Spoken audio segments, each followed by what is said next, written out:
जब तक अपने मन की भड़ास नहीं निकाली तब तक चुप भी नहीं होती थी। लेकिन अब सतगुरु की कृपा से आप संतों की जो ये नज़र बनती है और ये जब पड़ती है दासी पर, तो ऐसा हो गया कि कोई बात नहीं, मेरी ही गलती है, गलत बोल दिया। सत्संगत कहने का भाव बस इतना सा कि क्या हम अपने सतगुरु के ज्ञान पर चल पा रहे हैं। ऐसे ही दासी राज माता जी के विचार सुन रही थी, तो वही बात याद आ रही थी कि मैं तो, तूने एक बोला तो मैं 10 बोलूंगी। किसी महात्मा ने बाबा जी के पास आकर के बोला, बाबा गुरबचन सिंह जी के पास, कि बाबा जी फला संत ने मेरे को कुछ उल्टा सुल्टा बोल दिया है और मुझे बहुत दुख हुआ। तो बाबा जी ने कहा अच्छा ऐसे हुआ? फिर कहा कि और फिर उन्होंने तो 2-4 थप्पड़ भी मार दिए, मुझे बहुत ही बुरा लगा। आगे से बाबा जी ने कहा कि तो आपने क्या किया? उसने कहा कि मैं दास कोई छोटा थोड़े नहीं था, दास को कोई बोलना थोड़े ऐसा ही कि मुझे नहीं बोलना आता था, दास को भी बोलना आता था। अगर उस भला महात्मा ने बोला तो दास भी, अगर उसने 4 बोली तो दास ने भी तब तक बोला जब तक उसे तसल्ली से सुना नहीं दिया। और उसने 4 थप्पड़ मारे, दास कौन सा कमजोर था, ये दास के कौन से हाथ नहीं थे, दास ने भी घुसे लात सब मार दिए। राजमाता जी फरमा रहे थे कि बाबा जी ने कहा कि मुझे तो ऐसे संत नहीं चाहिए। अगर उन्होंने बोल दिया था तो आप समझा लेते या सुन के चुप हो जाते, मुंह ही ना लगते कि चलो इसने कुछ बोल दिया, छोड़ो क्या बोलना, ये सदगुरु जाने, वो अपना आप इनको इनकी सजा देगा, मुझे ही क्या करना है। सुनने वाला तो सदगुरु है, ये भी तो मेरे आगे खड़ा है। संत कहते हैं कि सदगुरु का जो ज्ञान है, सदगुरु ने जो हमें ज्ञान दिया, जब हम इस ज्ञान पे रिझ भिज जाते हैं ना, तो सदगुरु शीशे की तरह हमारे आगे खड़ा है, हम शीशे के पीछे खड़े हैं। कोई सोच के हमें बोलेगा कि यार इसको हम कुछ फेंक दे, तो वो जाकर के शीशे पे ही लगने वाला है। और साथ संगत शीशा तो हमारा सदगुरु है जो सब जानता है। उस शीशे में उसकी शक्ल खुद दिखाएगा, क्योंकि उसकी शक्ल भी कितनी गंदी हो चुकी है। और बाबा जी ने कहा कि ऐसे संत ने, मुझे तो ऐसे संत चाहिए थे जो अगर दास बोल रहे तो दास की ही तरह रहे। अगर कोई किसी ने बोल दिया था तो उसके मुंह लगने की जरूरत ही नहीं थी।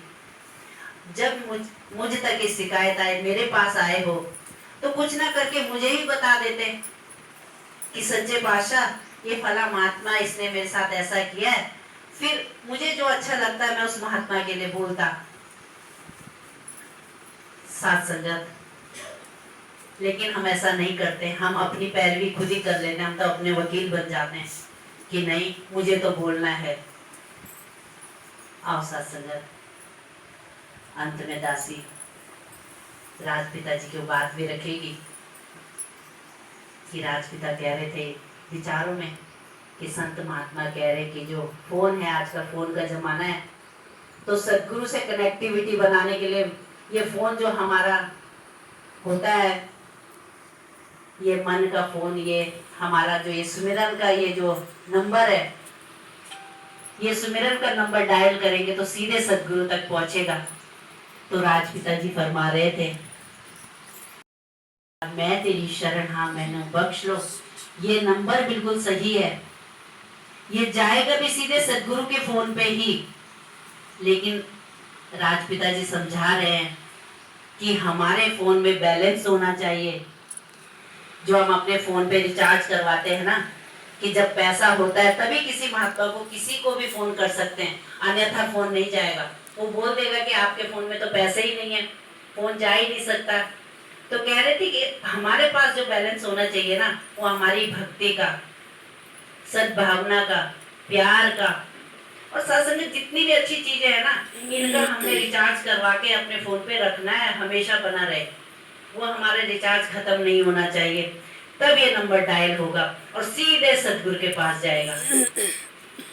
और साथ संगत जब हम डायल करेंगे तो क्यों नहीं हमारा ये परमपिता परमात्मा सुनेगा, सुनता है साथ संगत।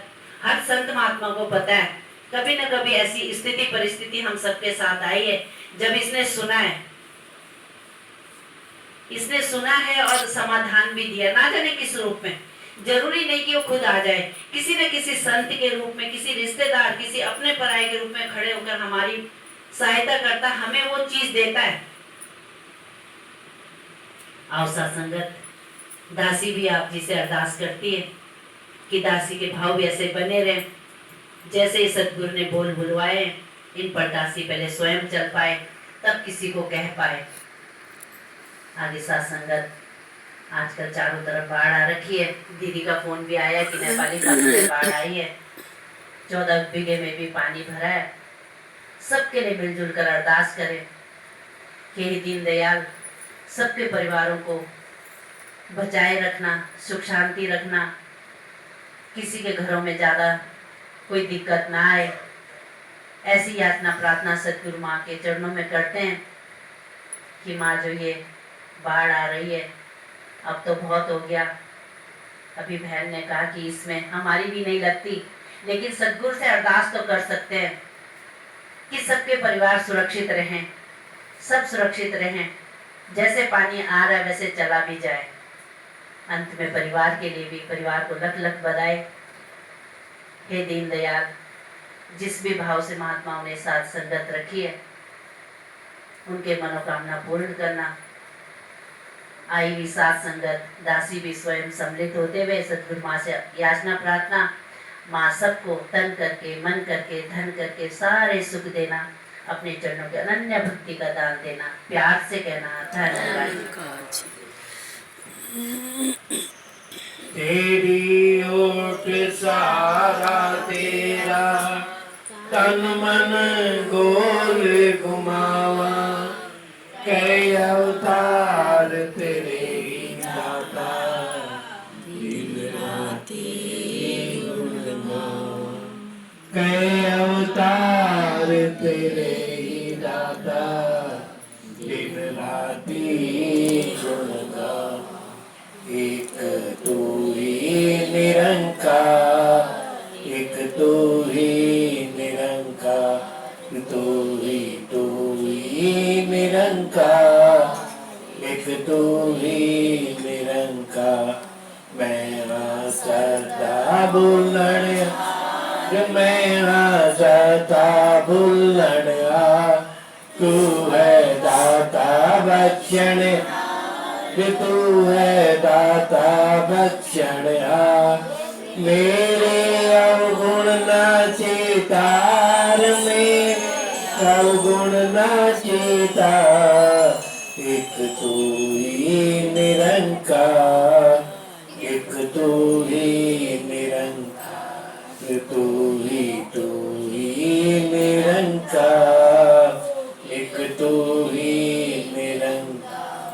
तेरा रूप है ये संसार, तेरा रूप है ये संसार। सबका भला करो करतार, सब भला करो करतार। मेरी मांग है ये दातार, मेरी मांग है ये दातार।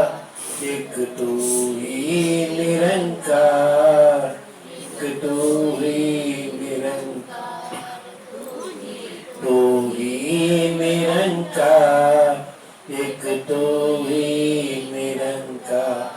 मेरा डोले ना एतबार में, डोले ना एतबार।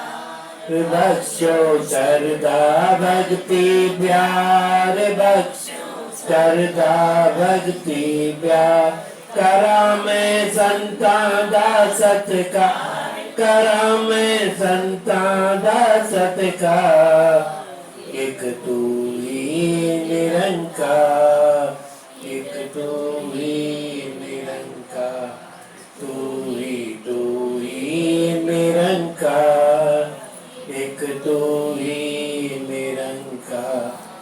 बोलो सतगुरु माता सुदीक्षा सविंदर हरदेव जी महाराज की जय।